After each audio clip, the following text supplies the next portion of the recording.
Hi, welcome back. Today I'll be reading chapter 14 from Hot Flash Divas. It's titled, Denial Be Gone.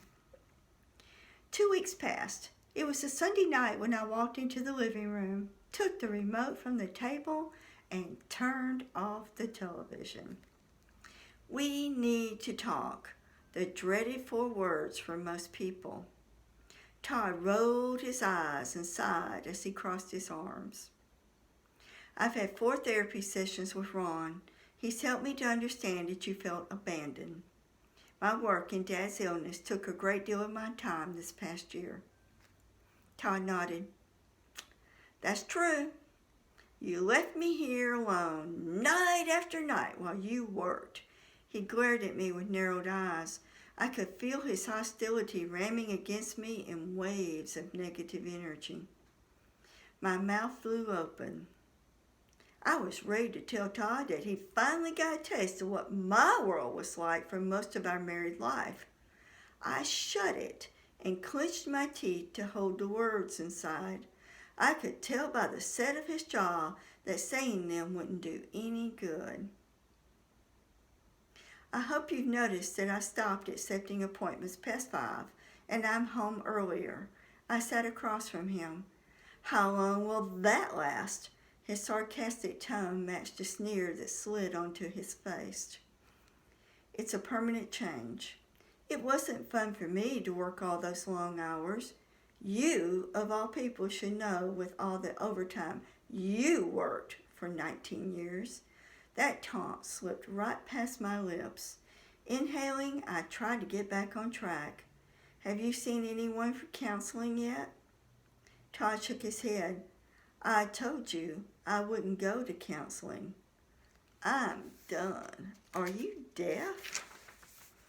I held my hands out, palms up. What do you want me to do? My heart felt as though he was squeezing it like a sponge.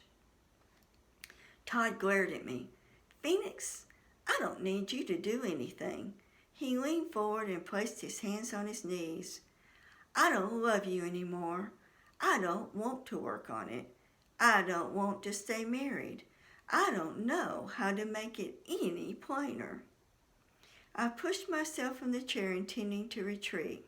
My stomach rolled and gurgled. I couldn't breathe. Clutching my chest, I thought, Dear God, am I having a heart attack?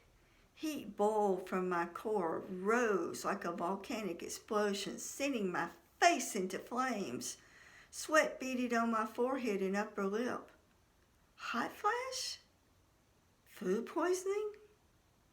My stomach clenched and revolted. The Chinese food I bolted down for dinner spewed across Todd's starched white shirt.